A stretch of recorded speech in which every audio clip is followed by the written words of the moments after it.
কম বেশি উঠান লক্ষ্মী পুজো আজকে অনেকের বাড়িতেই হচ্ছে। তো আমাদের বাড়িতেও ছিল, কিন্তু ব্রাহ্মণ ঠাকুর বলে দিয়েছিল সকাল 10টার মধ্যে আসবে।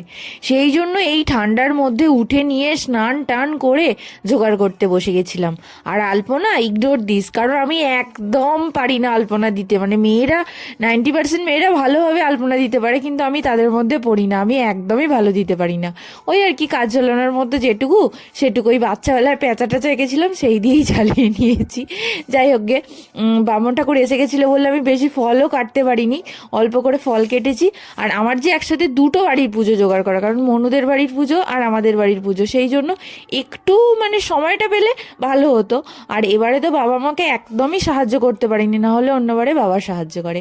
আর এটা হলো মনুদের বাড়ির লক্ষ্মী, আর আগেরটা হলো আমাদের বাড়ির লক্ষ্মী। আর আজকের মতো টাটা, কাল আসছি নতুন একটা ভিডিও নিয়ে। ততক্ষণ পর্যন্ত অপেক্ষা করুন আর ভালো থাকুন। টাটা।